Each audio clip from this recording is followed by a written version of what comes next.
Something could happen. Something could happen. Yeah, please. What's the top concession you want out of Canada? The top concession you want out of Canada? Concession? Yes. Friendship. But that's not a concession. No, we're going to be friends with Canada. Regardless of anything, we're going to be friends with Canada.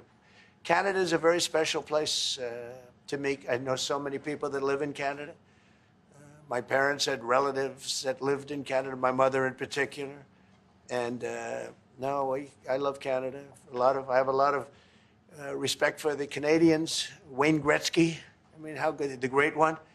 You happen to have a very, very good hockey player right here on the Capitals, who I have a lot of respect. He is a big, tough cookie, too. He just broke the record, and he's a great guy. And, you know, we had the team here, and I got to know a lot of the players. But now, Canada is a very special place. Yeah, please. Mr. President, Mr. Prime Minister, I'd like to get your response to this, too. Mr. President, you have said that Canada should become the 51st state. Yeah. No. Well, I still believe that, but you know, it takes two to tango, right? But no, I do. I mean, I believe it would be a massive tax cut for the Canadian citizens. You get free military, you get tremendous medical cares and other things. There would be a lot of advantages, but it would be a massive tax cut. And it's also a beautiful, you know, as a real estate developer, you know, I'm a real estate developer at heart. When you get rid of that artificially drawn line, somebody drew that line many years ago with like a ruler, just a straight line right across the top of the country. When you look at that beautiful formation when it's together, I'm a very artistic person, but when I looked at that beauty, I said, that's the way it was meant to be. But, you know, I do feel it's much better for Canada. But we're not going to be discussing that unless somebody wants to discuss it. I think that there are tremendous benefits to the Canadian citizens, tremendously lower taxes, free military, which honestly we give you essentially anyway, because we're protecting Canada if you ever had a problem. But I think it would really be a wonderful marriage, because it's two places that get along very well. They like each other a lot. Well, if I may, as you know from real estate, there are some places that are never for sale. That's true. We're sitting in one right now, you know, Buckingham Palace, that you visited as well. That's true. And having met with the owners of Canada over the course of the campaign last several months, it's not for sale, won't be for sale ever.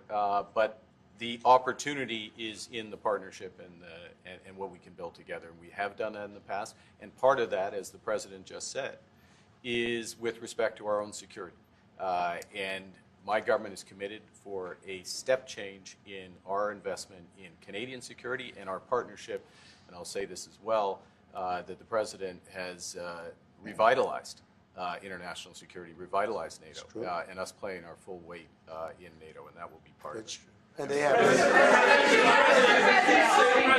have, I must say, Canada is stepping up the military participation, because Mark knew, you know, they were low, and now they're stepping it up, and that's a very important thing. But never say never. Never say never. What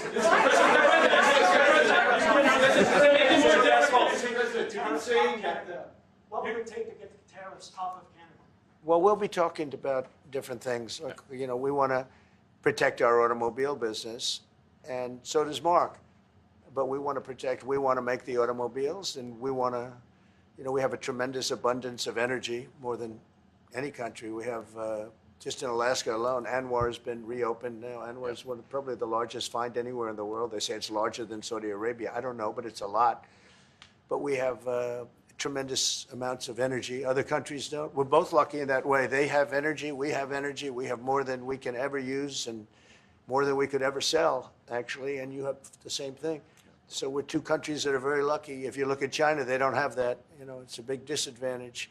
Other countries, most countries don't have. You know, most countries don't have that. So Canada and us, we have a lot of advantages over other places. Mr. President, when you consider what Mr. Carney just said, that Canada is not for sale, does this make the discussion a little more difficult to start on? No, not at all. No, not at all. No, time will tell. It's only time. But I say never. I've had many things that were not doable, and they ended up being doable. And only doable in a very friendly way. But if it's to everybody's benefit, Canada loves us and we love Canada. That's, I think, the number one thing that's important. But we'll see. I mean, over time, we'll see what happens. Mr. President, China. I was hoping you can clarify something. Earlier this morning in Capitol Hill, Secretary Bessent said that there have been no negotiations yet with China. You have said something different. They want to meet, and they're doing no business right now. And those ships are turning around in the Pacific Ocean. Big turn. Those are big ships. Those ships take about 10 miles to turn. And, we lost $1 trillion to China on trade because of an incompetent president that we had who preceded me, grossly incompetent. You're finding it out more and more now. And by not trading, we're losing nothing. So we're saving $1 trillion. It's a lot. But they want to negotiate and they want to have a meeting, and we'll be meeting with them at the right time. But you haven't met with them yet. I have not met with them, of course. You would know if I met. I'd tell you. They want to meet, but we are right now. Look, they're suffering greatly. Their economy is suffering greatly because they're not doing trade with the U.S. and they made most of their money off the U.S. Don't kid yourself. They don't make the money off other countries like this. And they were making. We had a trade imbalance. We had a deficit, or they had a surplus. Another way of saying it, of more than $1 trillion. Think of it, more than $1 trillion. And because of 145%, that's the only reason, but because of they have now 145% tariff, there's no trading. You can't trade with 145%. We are, therefore, making, in a certain way, I guess, $1.1 trillion. In other words, we're not losing $1.1 trillion. Our deficit is much better. When I started, I say we were losing billions of dollars a day on trade. That's rapidly turning around. We looked at numbers this morning. So we were losing, the United States during Biden was losing more than, I won't even give you numbers because they're so embarrassing, but billions of dollars a day on trade. Those numbers are rapidly turning between the tariffs. Don't forget, we're now getting 25% on cars, 25% on aluminum, 25% on steel, and maybe more importantly, massive numbers of companies are moving into the United States. Honda, we have the car companies are moving in at levels we've never seen before. The biggest investment ever made in the United States is being made right now. Trillions of dollars. I would say we could be at $9 trillion. You could go back to other presidents. They haven't had $1 trillion for their entire term. Look at Biden. He had bad numbers. People were leaving. They weren't coming in. They were leaving with Biden, and he didn't know the difference. The only thing he knew is people coming in. You know who they were? Illegal immigrants, okay, from prisons, from mental institutions, from all sorts of places that weren't good, from gangs, from Venezuela. They were coming in, and they were criminals and murderers. 11,888 people that murdered, and at least half of them murdered more than one person. This is what Biden led into our country. I'm bringing in big companies. We have Apple is investing $500 billion.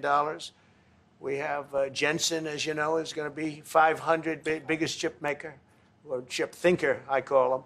He's really a thinker more than a maker. But we also have the maker, Mr. Wei. I get to know them all in the last, it was a cram course. But they're all moving into America because of the tariffs. And I don't think people have appreciated it. Some people do. Some of the smart people do. So we have more money coming in. It's really an amazing thing. We have more money being invested in the United States now than at any time ever before in our history, and it's not even close. And I think the real number could be 9 or 10 trillion. We don't know everybody that's doing it. We have many. I just heard about a plant that's being built right now, a very, very top-of-the-line company. And they didn't come to the White House. They're just doing it because they're making it because if they build here, there are no tariffs. And this is the big market. This is the market. That sets us apart from it. This is the market where everyone wants to be. Now, if I didn't come here and do this, all of a sudden we wouldn't be the market where everyone wants to be. So we're able to do it in time. But we're going to have a great announcement. And I'm not necessarily saying it's on trade. Going to the beginning, we're going to have a great announcement over the next few days, an announcement that will be So incredible, so positive. And I'm not saying, I don't want you to think it's necessarily on trade. Just to finish, we also have a situation, because everyone says, when are you going to sign deals? We don't have to sign deals. We could sign 25 deals right now, Howard, if we wanted. We don't have to sign deals. They have to sign deals with us. They want a piece of our market. We don't want a piece of their market. We don't care about their market. They want a piece of our market. So we can just sit down, and I'll do this at some point over the next 2 weeks, and I'll sit with Howard and Scott and with our great vice president, who has done a really good job. We have some good news to report on a lot of fronts, but JD will be there and Marco, and we're going to sit down and we're going to put very fair numbers down, and we're going to say, here's what this country, what we want, and congratulations, we have a deal. And they'll either say, great, and they'll start shopping, or they'll say, not good, we're not going to do it. I said, that's okay, you don't have to shop. Now, we may think, well, they have a right, that maybe we were a little bit wrong, so we'll adjust it. And then you people will say, oh, it's so chaotic. No, we're flexible.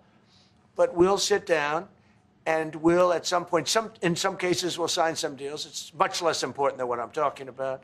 For the most part, we're just going to put down a number and say, this is what you're going to pay to shop. And it's going to be a very fair number. It'll be a low number. We're not looking to hurt countries. We want to help countries. We want to be friendly with countries. But you keep writing about deals. When are we going to sign? When? It's very simple. We're going to say, in some cases, we want you to open up your country. In some cases, we want you to drop your tariffs. I mean, India, as an example, has one of the highest tariffs in the world. We're not going to put up with that. And they've agreed already to drop it. They'll drop it to nothing. They've already agreed. They would have never done that for anybody else but me. So we're going to put down some numbers, and we're going to say our country is open for business. And they're going to come in, and they're going to pay for the privilege of being able to shop in the United States of America. It's very simple. It's very simple. So I wish they'd keep, stop asking, how many deals are you signing this week? Because one day we'll come and we'll give you 100 deals. And they don't have to sign. All they have to do is say, oh, we'll start sending our ships right now to pick up whatever we want or to bring whatever we want. It's very, very simple. And I think my people haven't made it clear. We will sign some deals, but much bigger than that is we're going to put down the price that people are going to have to pay to shop in the United States. Think of us as a super luxury store, a store that has the goods. You're going to come and you're going to pay a price, and we're going to give you a very good price. We're going to make very good deals. And in some cases, we'll adjust. But that's where it is. And we've been ripped off by everybody for 50 years, and we're just not going to do that anymore. We can't do that. And we can't let any country do that to us. We're just not going to do it anymore. Can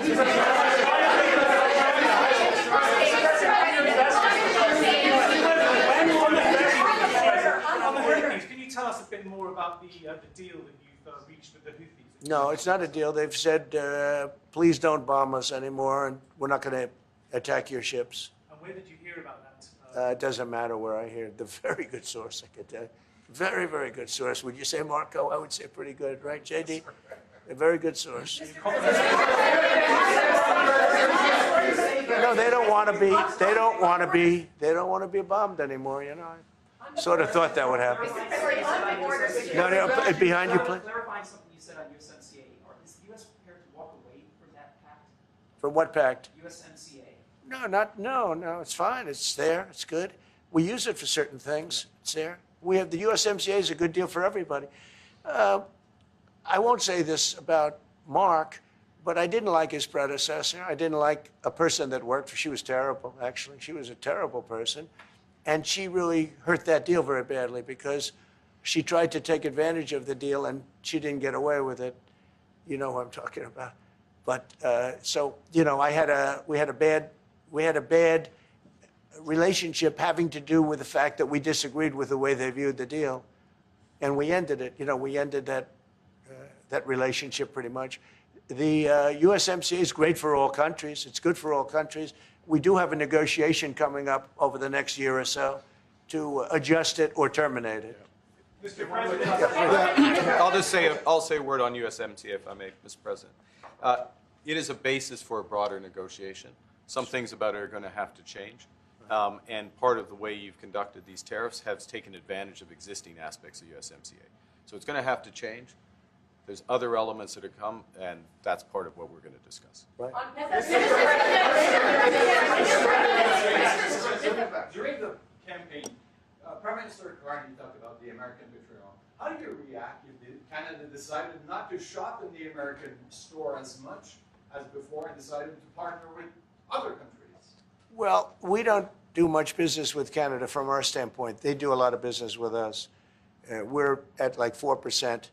And usually those things don't last very long. You know, we have great things, great product. The kind of product we sell, nobody else can sell, including military. Look, we make the best military equipment in the world, and Canada buys our military equipment, which we appreciate. But we make the best military equipment in the world by far. The missiles, the submarines, everything. Everything we have is really top notch. I rebuilt our military during our last term. Stupidly, we gave some away to Afghanistan, which shouldn't have happened. But that was, I think it was the most embarrassing moment in the history of our country. It was just very incompetent people. But if you look, the man that's now the head of our Joint Chiefs, he led the attack on ISIS for me. That's why he's the head of the Joint Chiefs. And Raisin Kane, he was unbelievable. And as you know, we defeated ISIS in 3 weeks. It was supposed to take 5 years. We did it in 3 weeks. And he ran the campaign. I said, I like him.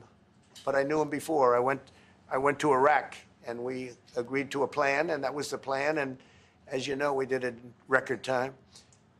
So we have, you know, we have the best equipment in the world. We have the best, a lot of things. And but Canada, it does a lot more business with us than we do with Canada. Yeah. Mr. President, can I ask you about your investments, Mr. President? When do you think the investments that you've announced, the trillions, will finally hit economic data this year? When you're saying about the tariffs? No, about the investments that you've announced. Oh, it's hitting right now. Look, they're already starting AI plants. These are not people that look for financing. That's a good thing. You know, in real estate, you get a site, then you have to look for financing. You have to get your zoning. You know, 5 years later, you start building. You get a bank, then the bank's no good. And these people have massive amounts of cash. The CHIPS Act was a ridiculous thing because that doesn't get them to build. All we did is hand very wealthy companies money. The CHIPS Act that was done by Biden. Billions, we give them billions of dollars. They don't even have to do anything with it. And then if you weren't, if you didn't have, and I don't want to be a wise guy, but if you didn't go with the DEI, if you didn't go with all of the different things, woke, if you weren't woke, you couldn't even use the money. You had to have a certain percentage of this and that and that and that. It's impossible to have. The companies actually complained to me. They said they gave me all this money, but nobody can get these people to do anything. I mean, look, President Obama, and if he wanted help, I'd give him help because I'm a really good builder and I build on time, on budget. He's building his library in Chicago. It's a disaster. And he said something to the effect, I only want DEI, I only want woke. He wants woke people to build it. Well, he got woke people, and they have massive cost overruns. The job is stopped. I don't know. It's a disaster. And I don't like that happening because I think it's bad for the presidency that a thing like that should happen. He's got a library that's a disaster. And he wanted to be very politically correct, and he didn't use good, hard, tough, mean construction workers that I love, Marco. I love those construction workers. But he didn't want construction workers. He wanted people that like never did it before. And he's got a disaster in his hands, like millions of dollars, really many millions of dollars over budget. And I would love to help him with it, or somebody else. I could recommend professionals, but it was not built in a professional manner. By the way, nor was in California a little train going from San Francisco to Los Angeles that's being run by Gavin Newsom, the governor of California. Did you ever hear of Gavin Newsom? He has got, that train is the worst cost overrun I've ever seen. It's like totally out of control. So then they said, all right, we won't go into San Francisco. We'll stop 25 miles short. And we won't go into Los Angeles. We'll stop 25 miles short. It's hundreds of billions of dollars for this stupid project that should have never been built. And then they realized that it would have been a lot less costly if we just gave limousine service back and forth and gave it free. They would have saved hundreds of billions of dollars. They have airplanes that go there for one-hundredth the cost. And they have cars. They have a thing called the highway that goes back and forth that's not fully utilized. And they got involved with this project. And Gavin, you know, I always liked Gavin. I had a good relationship with him. I just got him a lot of water. You know, I sent in people to open up that water because he refused to do it. And we just got him a lot of water. If they would have had that water, and if they would have done what I said to do, they wouldn't have had the fires in Los Angeles. Those fires would have been put out very quickly. But if you think about it, and you got to take a look at this, it's the worst cost overrun I've ever seen. I've watched a lot of stupid people build a lot of stupid things, but that's the worst cost overrun I've ever seen, what's happening between San Francisco and Los Angeles. And you ought to ask about that, because this government is not going to pay. I told our very great new Secretary of Transportation, he's doing a good job, Sean Duffy, I said, we're not going to pay for that thing. They are just, it's out of control. This is something that you don't have things like this. It's not even conceivable. Like 30 times over budget, 30 times. It's the craziest thing and now it's hundreds of, it was supposed to be a simple train. And I think the media should take a look at it. And I'd love him to run for president on the other side. You know, I'd love to see that. But I don't think he's going to be running, because that one project alone, well, that and the fires and a lot of other things, pretty much put him out of the race. Mr. President, what changes would you like to see to the USMCA? And steel and aluminum. And I think we have a baseline of 10% or something like that for the tariffs. But we're getting along very well. Right now, going no further, but we have an agreement. We did something with even parts. You want to discuss that, Howard, with respect to Canada, which helps Canada out? Sure. So we've made an arrangement with the car companies that 15% of their USMCA parts are included, and then 15% of foreign parts from the manufactured suggested retail price are not tariffed, to help domestic manufacturing really thrive. So it gave them a chance to be able to build their car parts factories if they're going to. A lot of these companies already have factories, and what they have to do is just fill them out. But they're able to build them in the United States, so we gave them a pretty substantial period of time. Just to clarify, Mr. President, is there anything the Prime Minister can say to you today to change your mind on tariffing Canada? Tariffing cars? Tariffing Canada. Is there anything he could say to you in the course of your meetings with him today that would get you to lift tariffs on Canada? No, Why not? just the way it is. What's your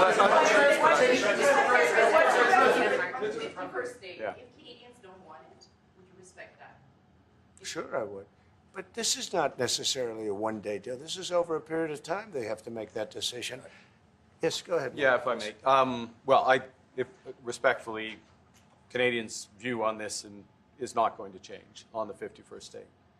Secondly, we are the largest client of the United States in the totality of all the goods. So we are the largest client of the United States. We have a tremendous auto sector between the two of us, and the changes that made have been helpful. 50% of a car that comes from Canada is American. That's not like anywhere else in the world. And to your question about is there one thing? No, this is a bigger discussion.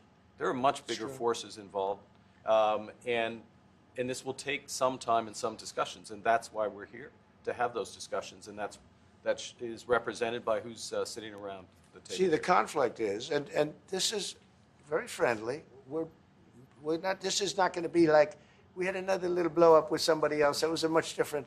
This is a very friendly conversation, but we want to make our own cars. We don't really want cars from Canada, and we put tariffs on cars from Canada, and at a certain point, it won't make economic sense for Canada to build those cars. And we don't want steel from Canada because we're making our own steel, and we're having massive steel plants being built right now as we speak.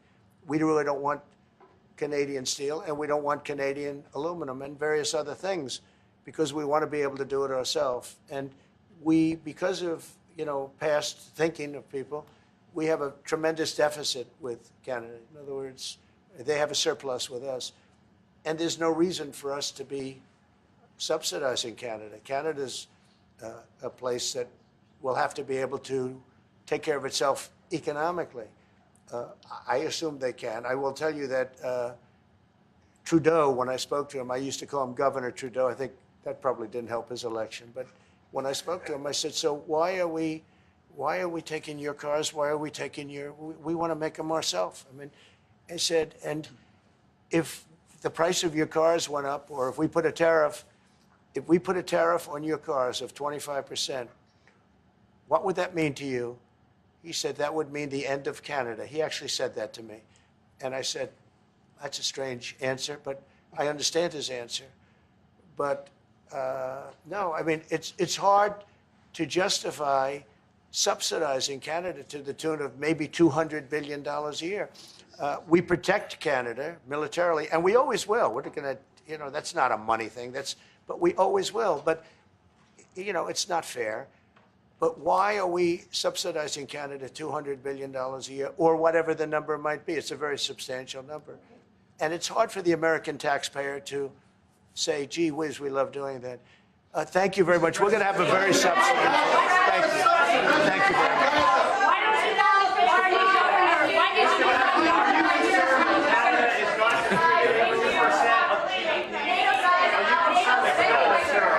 Sir, NATO spending? You know how Canada's NATO spending? Canada, thanks, guys.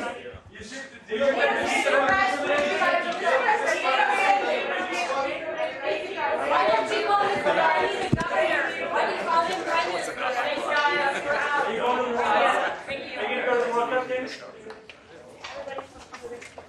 Thanks, guys. Keep going. I'm just waiting for my pen. Thank you. Sorry. Good. Thank you. Thank you.